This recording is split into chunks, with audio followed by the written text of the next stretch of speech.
Olá, sejam bem-vindos ao meu canal Entre Livros e Poesias, e aqui a gente fala sobre leitura, literatura e o que eu ando lendo. Fiquei de trazer para vocês a resenha do Fantasma da Ópera, e aqui estou eu, Promessa Dívida. A gente vai acompanhar aí nesse livro de Gaston Leroux, de 1910. Esse livro se passa na Ópera de Paris, que naquela época, naquele contexto, era um local de função social, um local onde as pessoas iam se encontrar não só para assistir a ópera e ouvir a boa música, mas sim para namorar, para conversar, para tratar de negócios. Tudo acontecia ali, era um centro cultural.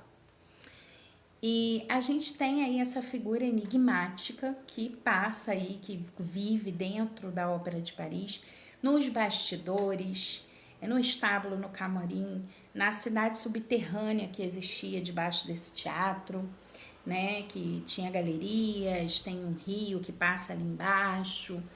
Então a gente vai acompanhar aí esse fantasma assombrando aí, né, atravessando paredes e causando rebuliço no teatro. Porque tudo que acontece nessa ópera é associado ao fantasma, seja por bem ou por mal.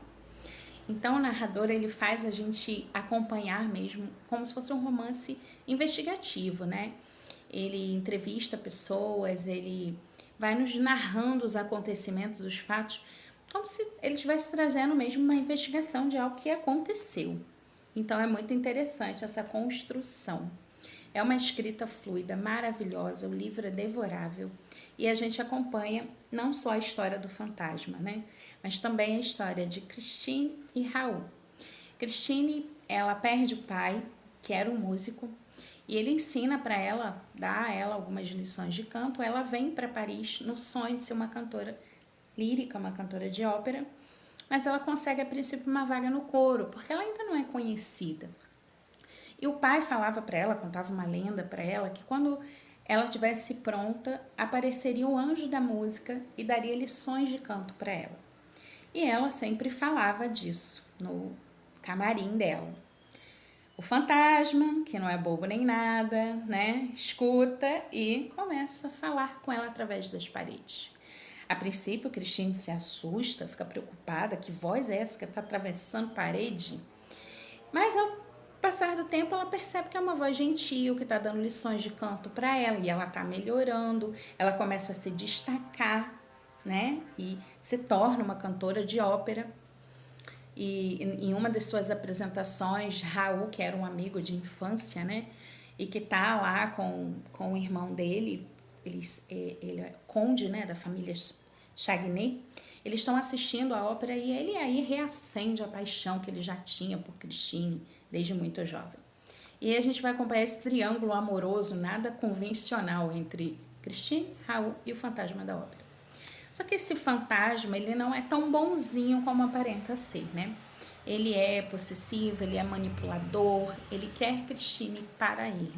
Então a gente vai acompanhar uma história de suspense, por isso sim um romance gótico, um romance meio negro, né? Porque Raul também tem seus momentos de rompantes, de ciúme, de histeria. Nossa, esses dois eu vou falar, precisam de terapia, né? E Christine também, né? Porque ela é tão ingênua que ela vai ali caindo, né, na armadilha do fantasma sem nem perceber, né? Ela vai sendo seduzida, ele vai aproveitando da ingenuidade da mocinha, né? Mas a gente vai acompanhando essa história, que é maravilhosa. Tem toques de terror, de suspense, de comédia. É muito bom. É muito bom. Sério mesmo. É um clássico, né? E eu gostei demais.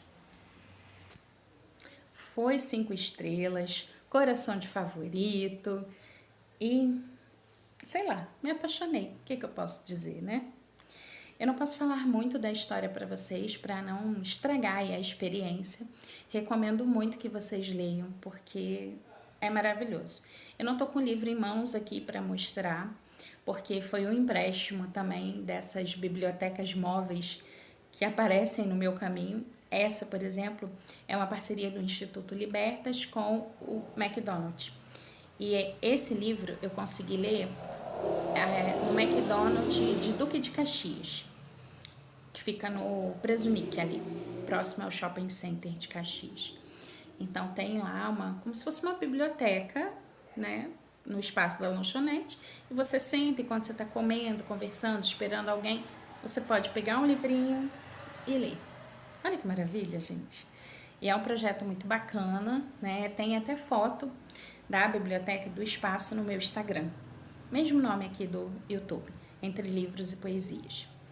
E assim, foi uma experiência maravilhosa essa leitura desse clássico. O canal é para falar mais sobre clássicos, né? E apesar de ser um clássico mundial, um clássico não nacional, é uma leitura muito boa para a gente fazer a nível de melhorar a nossa linguagem, nosso contexto. A gente vai ter ali elementos históricos, elementos da literatura da época, um pouco de romantismo, um pouco de realismo, esse romance investigativo, policial. Sensacional, gente. Vale muito a pena a leitura desse livro. Super recomendo. E aí eu achei que eu não leria mais nada, né? Esse mês, tá bom, né? Li Fantasma da Ópera, quase 300 páginas, estou satisfeita, né? Mas eu li mais um livro, no Kindle, dessa vez, pelo celular, que é O Quintal Fantástico, da Jadna Alana. É um livro nacional e ele é uma ode à cultura brasileira, ao folclore brasileiro, ao nosso regionalismo. É um livro maravilhoso, é um livro de contos, então ele vai se passando em cada região aí do Brasil. Os contos que a gente conhece, que a gente já ouviu falar alguma vez aí na nossa vida. Curupira, Mula Sem Cabeça, Saci Pererê, Iara, Lobisomem e por aí vai. Tem de tudo. Só que o que mais me chamou a atenção é a forma como a Jadna trabalha a nossa cultura nesse livro. Tanto a cultura visual, a cultura descrevendo aquelas cidades, a arquitetura, os monumentos, as belezas naturais, a forma de falar de cada lugar. Gente, cada conto muda. É maravilhoso. Quando você chega no conto que se passa em Minas, só para dar um exemplo, é você, uai, trem, cafezinho. Ai, gente, tem como não se apaixonar? Então eu fico pensando que é um livro que, na minha humilde opinião, deveria estar nas escolas, deveria ser distribuído, deveria estar acessível em bibliotecas públicas, porque é um livro que ressalta a nossa cultura, o nosso folclore. É um livro que dá para você trabalhar a questão do preconceito linguístico, você trazer isso para uma discussão aí, já pensando em vestibular, em Enem e outros vestibulares que também cobram essa questão do regionalismo, né? Essa questão da fala do lugar, de cada lugar, por assim dizer, né? Gente, é um livro sensacional. Se vocês ainda não tiveram a oportunidade de ler, leiam, porque a escrita dela é sensacional. Eu vou elogiar mesmo muito, porque eu fiquei muito surpresa.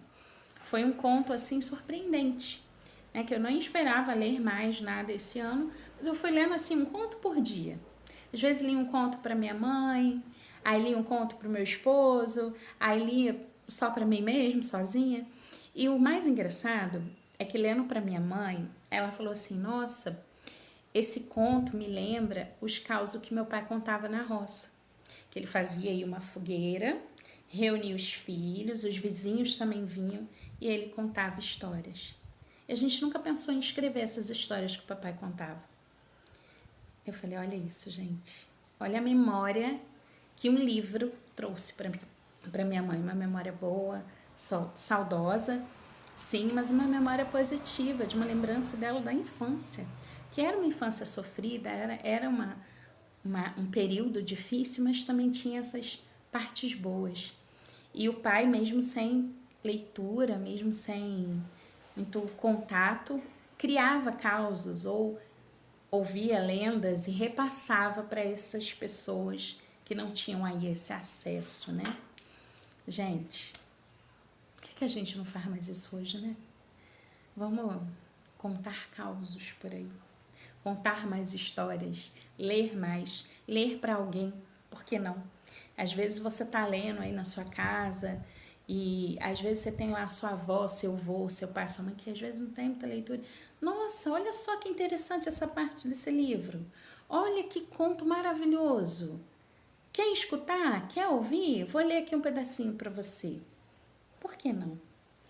Às vezes a pessoa quer ler, ela tem vontade, mas ela, por falta aí a oportunidade, né, de ter aprendido a leitura, a escrita, no tempo que ela deveria ou poderia, né? E às vezes agora, por questões de saúde, ela não tem esse acesso. Minha mãe mesmo é uma pessoa que ela tem muita sede, ela tem muita vontade, mas devido a alguns problemas de saúde, ela não consegue hoje, né? Tem suas limitações para ler, para aprender, mas ela tá ouvindo, tá absorvendo. Ela tá aqui, ó, só pescando. O que você tá lendo agora? Esse livro é sobre o quê? Ela quer saber. Olha que interessante isso, gente. Não tem aquele ditado que enquanto o conto aumenta um ponto? Então, vamos ler mais, vamos contar mais contos. E super indico esses 2 livros para vocês, tanto o Fantasma da Ópera quanto o Quintal Fantástico. São livros maravilhosos, sensacionais. E assim, eu não tenho mais, eu vou ficar aqui rasgando elogios a manhã inteira. Vai ter foto dos 2 livros para vocês aqui. Gostaram do vídeo? Gostaram do meu jeitinho de falar sobre as minhas leituras? Se inscrevam no canal, deixem seu curtir, ativem o sininho para saber das próximas novidades, porque vai ter mais vídeo essa semana sobre a Maratona Level Up, que eu vou participar, e os livros, né, que eu vou ler na maratona, ou pelo menos que eu pretendo ler na maratona. Se eu vou conseguir ou não, vocês têm que se inscrever no canal para vocês acompanhar aí a minha saga aí, nesse período de maratona que vai acontecer em janeiro. Um grande beijo, tchau, fiquem com Deus.